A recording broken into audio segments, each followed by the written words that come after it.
कानपुर शहर में बीते 24 घंटों से हो रही मूसलाधार बारिश ने जनजीवन अस्त व्यस्त कर दिया है। शहर के कई इलाके जलमग्न हो गए हैं, जिससे लोगों को भारी परेशानी का सामना करना पड़ रहा है।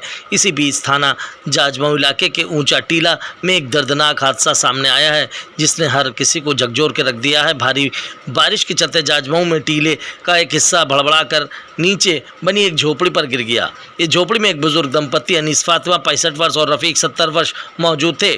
टीले के गिरने से दोनों मलबे में दब गए। आसपास के लोगों ने तुरंत बचाव कार्य शुरू किया, लेकिन अफसोस अनीता फातिमा को नहीं बचाया जा सका। उनकी मौके पर ही दुखद मौत हो गई, जबकि उनके पति रफीक गंभीर रूप से घायल हैं। घटना की सूचना मिलते ही इलाके में मातम छा गया। स्थानीय निवासी मोहम्मद कामरान ने बताया कि उन्हें घटना की जानकारी 11 बजे मिली, जिसके बाद उन्होंने तुरंत बचाव कार्य शुरू किया। लगभग आधे घंटे की मशक्कत के बाद दोनों को मलबे से निकाल लिया गया, लेकिन अनीस फातिमा ने जब तक दम तोड़ दिया था। घायल रफीक को फौरन अस्पताल में भर्ती कराया गया, जहां उनका इलाज चल रहा है। घटना की सूचना मिलते ही थाना जाजमऊ मौके पर पहुंचा और मृतक महिला के शव को कब्जे में लेकर पोस्टमार्टम के लिए भेज दिया गया। एसीपी कैंट आकांक्षा पांडे और एसडीएम सदर अभिनव सिंह ने घटनास्थल पर पहुंच और स्थिति का जायजा लिया। एसडीएम सदर ने कहा पीड़ित परिवार को हर संभव मदद का आश्वासन दिया। उन्होंने कहा कि शासन द्वारा जो भी सहायता संभव होगी वह प्रदान की जाएगी। जाजमऊ से संवाददाता वाजिद खान की खास रिपोर्ट। क्या मामला है? जाजमऊ टीला धंसा है, क्या घटना हुई है? दरअसल सुबह ये हादसा क्योंकि बरसात लगातार 2 दिनों से हो रही है और ऐसा पूर्व में भी कई बार हुआ है कि जो गंगा के किनारे घर बने हुए हैं उनके ऊपर टीले क्योंकि ऐतिहासिक हैं, उसकी मिट्टी कई बार गिर चुकी। इससे पहले पूर्व में हादसे हुए हैं। ये जो महिला है अनीस फातिमा, ये मलबे में लगभग 11 बजे दब गई थी। इसकी सूचना हम लोग को 11:15 बजे मिली और 11:30 बजे इनको हम लोगों ने रेस्क्यू कर लिया था। इनके जो हस्बैंड है मोहम्मद शफीक, वो थोड़े से इंजर्ड हैं, जिनको हम लोगों ने बड़ी मशक्कत के बाद बचाया था।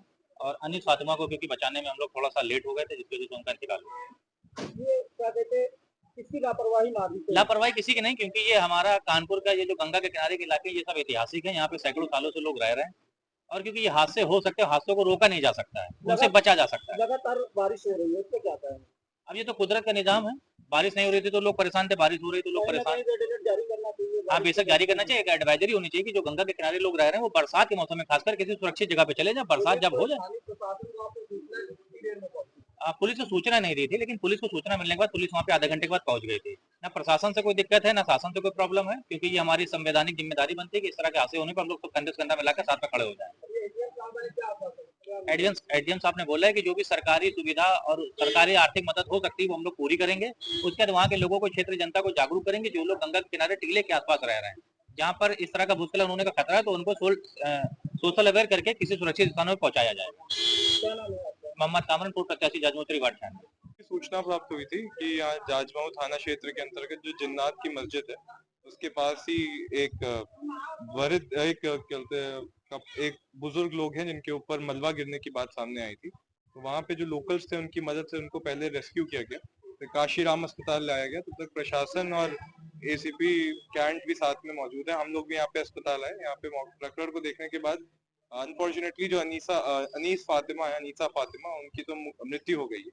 जो उनके हस्बैंड है शफीक जी, उनको पहले लोगों ने वहीं पे दिखवाया था लोकल हॉस्पिटल में, बट उनको हम लोग ने वापस पुनः काशीराम में अभी भर्ती करा दिया है, जिससे उनकी अच्छे से जांच हो सके और अभी उनका ख्याल रखा जा रहा है। बाकी एक बार हम लोग मौके पे भी जाके उसका देखने की देखेंगे या पुष्टि करेंगे कि क्या प्रकरण था असली में, और इनकी जो भी संभव मदद हो सकती है वो करने का प्रयास किया जाए। रेस्क्यू ऑपरेशन कितनी देर चला? रेस्क्यू ऑपरेशन तो नहीं है, नीचे ये झोपड़ी में रहते थे, ऊपर से मलबा गिरने का मामला सामने आ रहा है। करीब आधे घंटे लगे मलबा हटाने में।